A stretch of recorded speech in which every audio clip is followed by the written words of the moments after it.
প্রিয় দর্শক, আজ থেকে তারাবির নামাজ শুরু হয়েছে। অনেক মসজিদে খতমে তারাবি হবে এবং মা বোনেরা ঘরে তারাবির নামাজ আদায় করবে।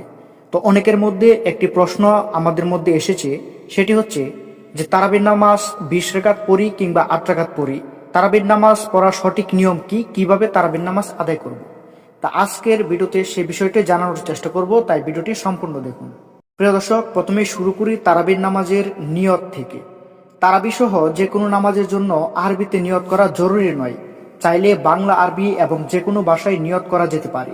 যদি আপনি বাংলায় নিয়ত করেন তাহলে আপনাকে এভাবে নিয়ত করতে হবে যে আমি কেবলামুখী হয়ে আল্লাহর উদ্দেশ্যে 2 রাকাত তারাবির সুন্নত নামাজ আদায় করার নিয়ত করলাম, আল্লাহু আকবার।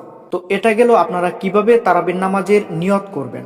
এখন আসুন জেনে নেই তারাবির নামাজের নিয়ম কি।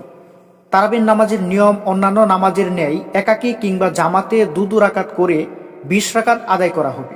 যদি আপনি 8 রাকাত পড়েন তাহলে আপনি 2 রাকাত করে 8 রাকাত শেষ করবেন। অন্য সব 2 রাকাত নামাজে যে সূরা আপনারা পড়েন কেরাতের সাথে আদায় করা হয়, ঠিক তারাবির নামাজে আদায়ের ক্ষেত্রেও সেম। তবে একটু পার্থক্য এটা যে শুধু নিয়তের বেলায় আপনারা তারাবির নামাজে নিয়ত করবেন। মহিলাদের ক্ষেত্রে তারাবির নামাজের ভিন্ন কোনো নিয়ম নেই। সেম নিয়মে মহিলারাও একাকী বাড়িতে 2 রাকাত করে তারাবির নামাজ আদায় করতে পারবে। তো তারাবির নামাজ আপনারা 2 রাকাত করে পড়বেন। আপনারা প্রথমে নামাজে দাঁড়াবেন, নামাজের নিয়ত করবেন, তারপর সানা পড়বেন, তারপর সূরা ফাতিহা পড়বেন। তারপর আপনার যেই সূরা ভালো লাগে, সূরা নাস, সূরা কাউসার, সূরা ফিল, সূরা ফালাক, আপনার যেটা পছন্দ হয় আপনারা সূরা ফাতিহা পড়ার পর সেই সূরাটি পড়ে আপনারা প্রথম রাকাত শেষ করবেন।